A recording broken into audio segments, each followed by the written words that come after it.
I have a lot of curiosity, and I have since I was a kid, how things work, especially. I wasn't always that good about putting things back together as a kid, but I took things apart, let's say, a lot. The music that impacted my childhood was a lot of like the strange rock, funk, and soul that was happening in the 80s. It's kind of the time I first started to hear music. Not to say that I was really even conscious of the sounds, but like that was the sea I was swimming in. Yeah, exactly. And it's a very dynamic time. Synth pop being so sugary, it like hurts the teeth a little bit, and then like really incredible funk. The Parliament Funkadelic kind of stuff, like the George Clinton computer games funk. It's like, that was a big impact on my parents tell me I would dance around endlessly to that record, just turning it over, putting each side on and stuff. It was big. And over the years, I began to gravitate towards instruments, so I began to play clarinet and double bass. My dad kind of had a little bit of a poetry kind of feeling to him, but my mom especially is in the visual arts. She still does visual arts.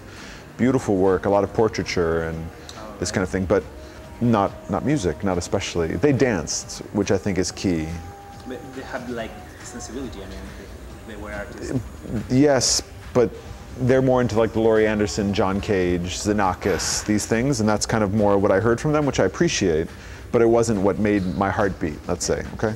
So playing these instruments, I began to encounter classical music and jazz, which is very beautiful, but also very ancient music to a young ear, full of all these quoting melodies and like, oh, what are they quoting? And what's that scale? And all these question marks, but like not so easy for a young person. When Charlie Parker is playing saxophone, say, he's quoting all of musical history up to that point, but that's like 60 years ago, 40 years ago, you know. It doesn't relate to me. I loved playing that music, and that was my first formative experience with like really being passionate about sound, but I couldn't find my voice in it. So the thing that made me was first encountering rave music.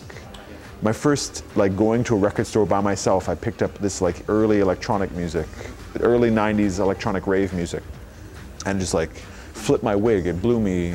Like these James Brown samples up against John Barry strings. John Barry, who did all the music for the James Bond movies, and like those combinations were like, I was hooked. That was it. And so then I began to explore the samples that they were getting from, so John Barry and those Michel Legrand and these great composers, getting into their music, getting into ska and soul.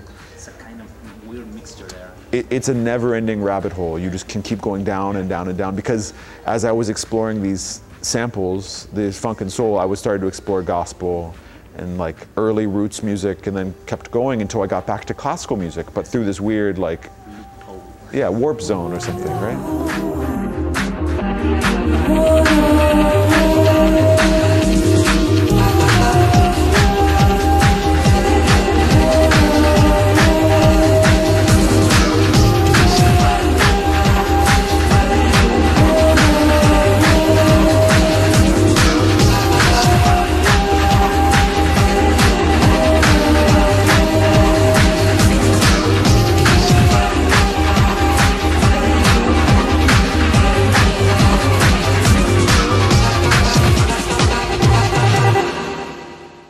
Everything was from outer space. Everything was a miracle. I had no idea how it worked.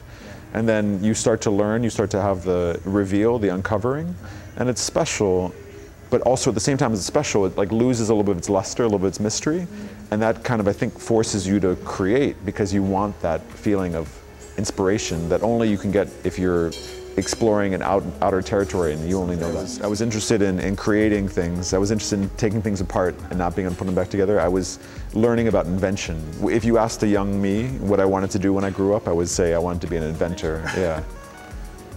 I obviously failed at that, but I was able to make music, and so when it finally came time also to not only start making the sounds that were in my head, but to also take on an alias that represented that, Daedelus felt right to me. Daedelus is perfect as well for me because it's tragic. Yeah. It's so sad. Yeah. And my music, I feel like, has some sadness to it. Well, do you know the term? It's a Portuguese word, but I feel like it's always very appropriate for the music I enjoy and I'd like to make, is saudade. Do you know this term? Yeah.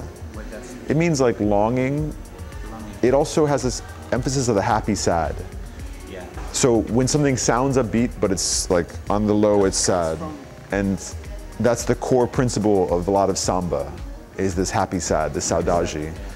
And I feel a lot of that. I feel like, oh, there's all this motion and all this melody, but then actually it's like, wow, like there's this stew underneath that's hard.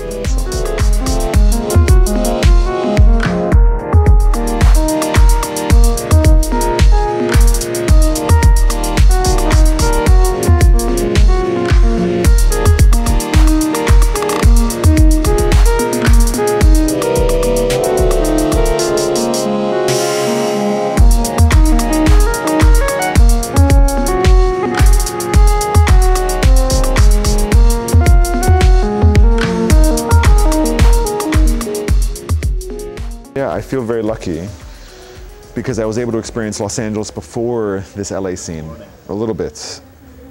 LA before the beat scene, before Low End Theory, before Dub Lab was kind of the worst. It was these warring factions that would call the cops on each other and like make things really challenging.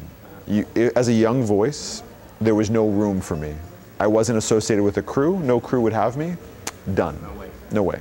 I would play these tiny raves that I threw myself, and we would fly in these weird jungle artists, because that's kind of where my head was at the time. I flew out Panacea, who was like this dark breakcore kind of jungle artist, and we were the first people to get him out to LA, and we had probably like a pretty small party for him, and paid him way too much money.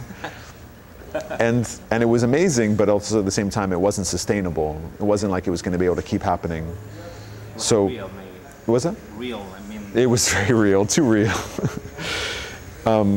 But at that same time, I stopped making jungle because it didn't want me.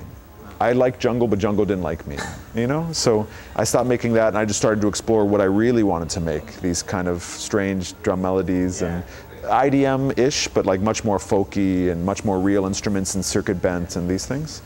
And I ended up finding these like-minded people and these young beat makers kind of making their version of hip-hop. And people like Madlib were nice enough to work with me, even though I didn't have a name. I think because he also understood the previous LA and he wanted something better. I'd like to think that. But that's the thing, it isn't exactly that, and my words are a little misspoke. It's much more about like, you want to surprise and astound, and it's combative, but in a way that you're cheering the person on. You want to be beaten by them in this beat that makes you feel like you need to make a beat as a reply. It's huge. Yeah, it's more conversational, but at the same time, you want it to hurt a little bit. You want the sword to dig in a little bit, you know, the wound. Yeah. No, sometimes it's great. It's great. So, yeah, I mean, I've traveled through Latin America a spell, a little bit. I wish there was more unity. I wish there was more connection between North America and South America. There's obviously continental divides and stuff, but it's less about that. There's a lot to do with the cultural importance that America subscribes itself, that we are the fountain of all this identity. There's so much stuff brewing in South America. There's so much awesome things happening here, but I just don't feel like there's the kind of communication, but it's happening. It's starting to develop. I've been coming to Brazil for years now. I've been reacting to that music for a long time, but at the same time, there is so much more, and coming to Bolivia last year was a wake-up call to like, wow, this is important, and I really want to explore it more. So when the call came to come to Chile, it was like no-brainer. Like, I don't care kind of what's being offered, like, let's do this, you know? I think I had a count recently where I've done 60 countries, played in 60 different countries. A lot of that's Europe. I've done almost all of Europe. I'm missing a few in Europe, and I don't mean to make it sound like I'm collecting them like some weird specimens, but at a certain point, it's less about the country and more about the audience. There's a kind of combustion and friction that happens in a good room with good sound, and it's more likely to happen in some places that have a history and tradition. But also, like in Bolivia, they didn't have my kind of bass music as a tradition. They have cumbia and a lot of beautiful music that has bass, don't get me wrong. But like, in terms of my stripe, Los Angeles sound, there isn't a tradition. And to go there and play in front of thousands and really have an amazing night, like, just anything's possible. I used to be really interested in that. I used to want to do that. I used to think that music was best when it was ephemeral, like the shows. You play a show and it's like the best night ever, and people are too drunk and they don't remember. And was it the best night then? I had fun, but they'll never remember. Like even last night, right? It was beautiful, but so many people were like sideways, like, man, if I came back, would they even know we had played together before? I don't know. But I used to be really interested in that with tracks as well. You'd make a track and like really be feeling it, but it only became real when it was gone. It's like it was a bad tendency. I had regret, like these deep stomach of regret. Yeah, it was tough. Cause I would lose things and I would, like, why did I do that? What was occupying my mind? Because I do think that when you compose a good song, you compose 1,000 songs, but the sound itself is very mercurial. It only touches down a few times. You got to be really ready for it.